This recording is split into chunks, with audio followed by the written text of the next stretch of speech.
The Cambridge Five, British spies for the Soviets. In the shadowy world of espionage and Cold War intrigue, few stories are as gripping as that of the Cambridge Five. This group of British intelligence officers betrayed their country, spying for the Soviet Union. Their story is one of secrets, daring missions, and double lives. It all started in the prestigious halls of Cambridge University. The early years. In the 1930s, Cambridge University was a breeding ground for bright minds and idealistic youth. Amid the academic rigor and intellectual debates, a group of students became disillusioned with the political climate. The rise of fascism in Europe and the failures of Western democracies led them to embrace Marxism.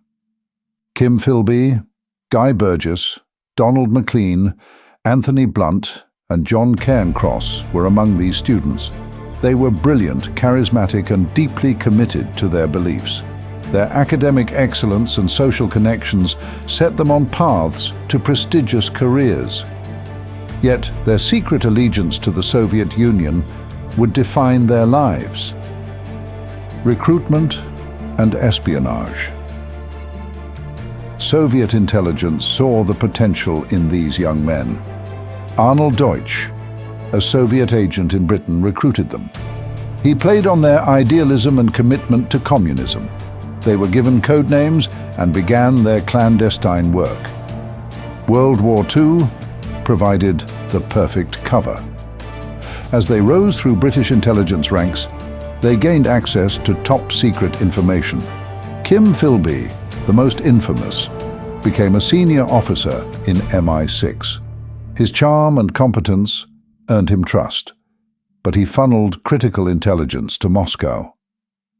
Secrets and betrayals. The Cambridge Five leaked significant secrets. They provided the Soviets with British and American military strategies, nuclear research, and counterintelligence operations. Their actions influenced key Cold War events. Guy Burgess and Donald Maclean, high-ranking diplomats, accessed and transmitted sensitive documents. Burgess was flamboyant and reckless, while Maclean was reserved but deeply embedded in the Foreign Office. Their collaboration kept the Soviets well informed. Anthony Blunt, a respected art historian, worked within MI5. His position let him pass details of British counter-espionage efforts. John Cairncross operated at Bletchley Park, providing crucial intelligence on Allied code-breaking activities.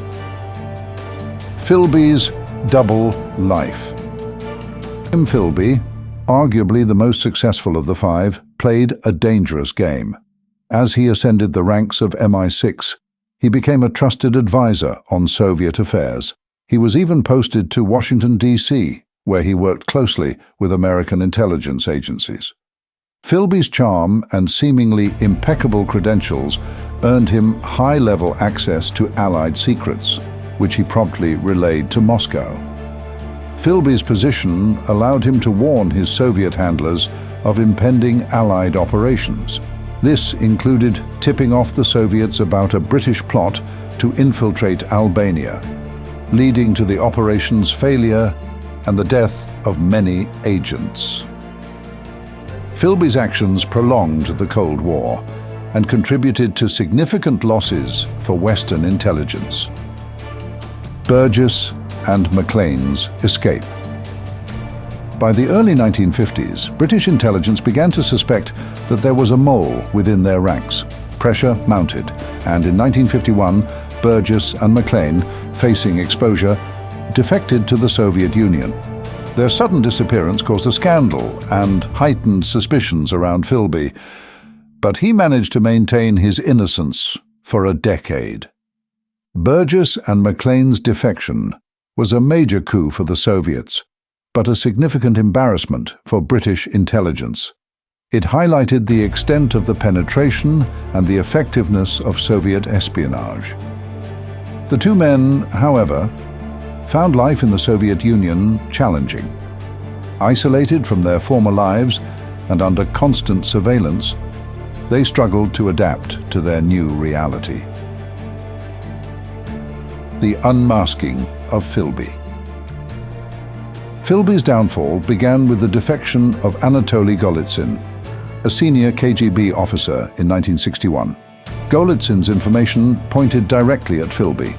In 1963, facing imminent arrest, Philby fled to Moscow. His defection was a significant blow to Western intelligence and a major victory for the KGB. In Moscow, Philby lived a comfortable but isolated life. He continued to work for the KGB, training spies and providing insights into British intelligence operations. Despite his loyalty to the Soviet cause, Philby struggled with the reality of life behind the Iron Curtain and the loss of his previous status and connections.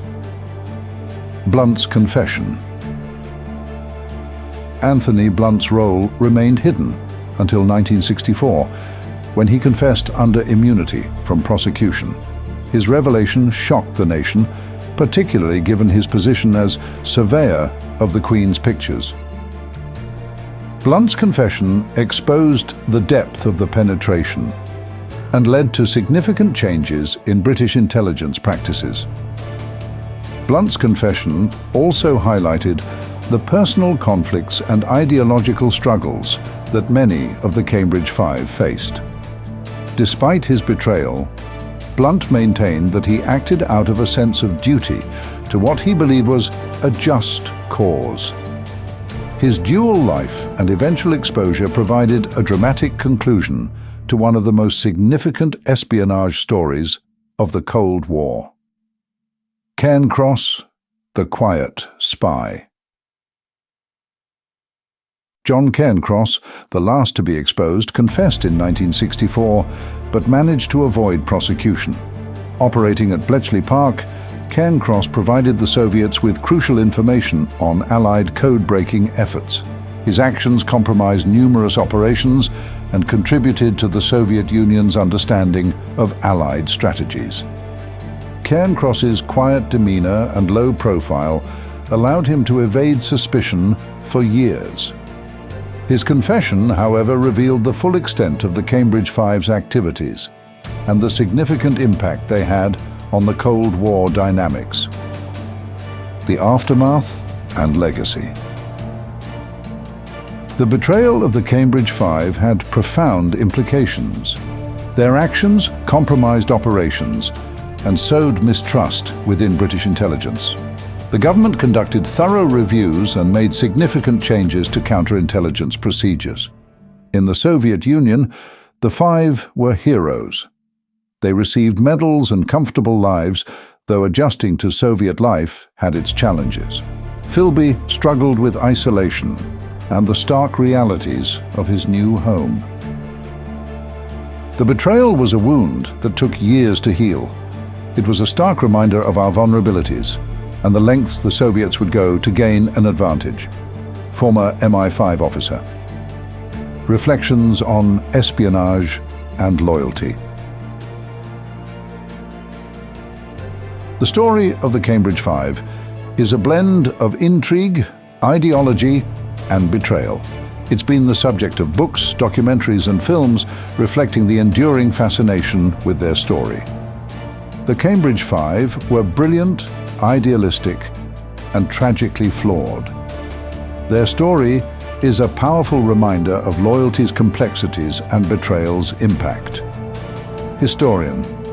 Today, their tale serves as a cautionary lesson. It underscores the seductive allure of ideology and espionage's profound consequences. It highlights the importance of vigilance, integrity, and safeguarding trust within the intelligence community.